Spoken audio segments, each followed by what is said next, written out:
हरे कृष्णा।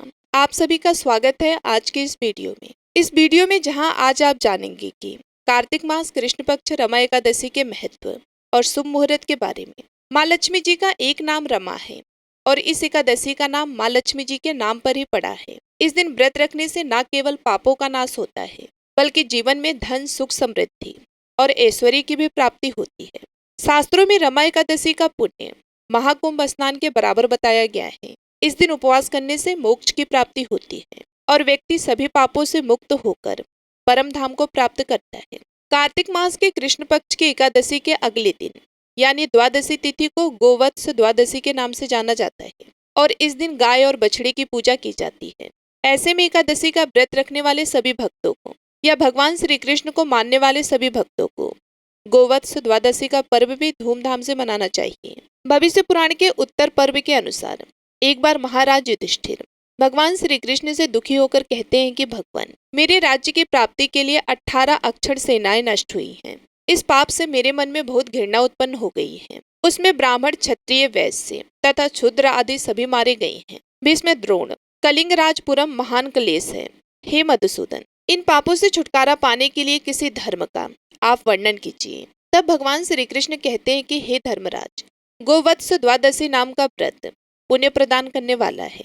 यदि तुम श्रद्धा और भक्ति भाव के साथ एकाग्र मन से गोवत्स द्वादशी का व्रत करोगे तो तुम्हारे सभी पापों का नाश हो जाएगा और अंत में तुम्हें वैकुंठ लोक की प्राप्ति होगी। तब भगवान मधुसूदन के कहने पर धर्मराज युधिष्ठिर ने भी एकादशी और फिर गोवत्स द्वादशी का व्रत किया था। इस दिन संतान की खुशी और उनकी लंबी आयु या फिर संतान प्राप्ति के लिए भी गोवत्स द्वादशी का व्रत रखा जाता है। इस बार एकादशी तिथि प्रारंभ होगी 27 अक्टूबर रविवार सुबह 5:20 से और समाप्त होगी 28 अक्टूबर सोमवार की सुबह 7:50 पर। रविवार के दिन सारा दिन ही एकादशी तिथि रहेगी, लेकिन रविवार के दिन इस बार एकादशी का व्रत न रख 28 अक्टूबर सोमवार के दिन ही व्रत रखा जाएगा और गोवत्स द्वादशी भी इसी दिन मनाई जाएगी, यानी आप दो व्रत एक साथ भी रख सकते हैं। रविवार के दिन पड़ने वाली जो एकादशी है वे 10वीं तिथि युक्त एकादशी है। जब भी एकादशी 2 दिन पड़े तो हमेशा सभी भक्तों को दूसरे दिन वाली एकादशी का ही व्रत रखना चाहिए।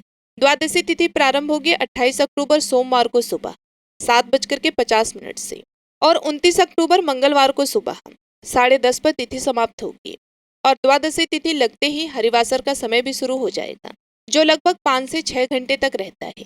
अब पहले जानते हैं कि एकादशी के दिन रहने वाले मुहूर्तों के बारे में। तो सोमवार के दिन सूर्योदय होगा सुबह 6:34 पर, सूर्यास्त शाम 5:47 पर, ब्रह्म मुहूर्त सुबह 4:58 से 5:46 तक रहेगा। अभिजीत मुहूर्त सुबह 11:48 से 12:33 तक रहेगा। अमृत काल सुबह 8:12 से 10 बजे तक रहेगा और राहु काल, जो कि अशुभ मुहूर्त होता है, सुबह 7:30 बजे से 9 बजे तक रहेगा। जहाँ तक हो सके आप सुबह की पूजा 7:30 बजे से पहले और यदि रह गए तो सुबह 9 बजे के बाद कर सकते हैं। राहु काल के समय में आप राहु और केतु ग्रह से संबंधित दान भी दे सकते हैं। द्वादशी तिथि यानी 29 अक्टूबर मंगलवार को सूर्योदय होगा सुबह 6:34 पर, सूर्यास्त शाम 5:46 पर, ब्रह्म मुहूर्त सुबह 4:58 से 5:46 तक रहेगा। अमृत काल सुबह 10:20 से 12:13 तक रहेगा। अभिजीत मुहूर्त सुबह 11:48 से 12:32 तक रहेगा और इस दिन राहु काल दोपहर 3 बजे से 4:30 बजे तक रहेगा, क्योंकि सोमवार को एकादशी का व्रत और गोवत्स द्वादशी दोनों ही हैं। तो शाम के समय गोधूली बेला में गोवत्स द्वादशी की पूजा की जाती है। गाय बछड़ों का पूजन किया जाता है, गौशाला में दीपदान किया जाता है। तो आप गोधूली मुहूर्त यानी शाम 5:39 से 6:50 के बीच में गोवत्स द्वादशी की गाय और बछड़ी की पूजा कर सकते हैं। हरिवासर का समय 28 अक्टूबर सोमवार को दोपहर 1 बजे तक समाप्त होगा। इस बात का ध्यान रखिएगा कि बहुत से भक्त ऐसे भी होते हैं जो केवल सुनकर, यानी जिस दिन एकादशी लग जाती है उस दिन से ही व्रत रखना शुरू कर देते हैं या उसी दिन व्रत रखते हैं। तो ऐसे में कुछ लोग रविवार के दिन जरूर व्रत रखेंगे, तो उन्हें दोपहर में अगले दिन सोमवार को 1 बजे से 3 बजे के बीच में ही व्रत का पालना करना होगा। इससे पहले व्रत पारण करने का कोई भी मुहूर्त नहीं है।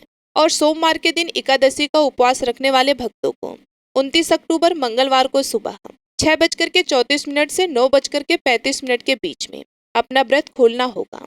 और जो भी भक्त इस बार गोवत्स द्वादशी का पालन करने वाले हैं, उन्हें इस दिन भूलकर भी गाय के दूध से बनी हुई कोई भी सामग्री का प्रयोग नहीं करना चाहिए। यानी गाय के दूध का सेवन नहीं करना है, दूध से बनी अन्य वस्तुओं का सेवन नहीं करना है।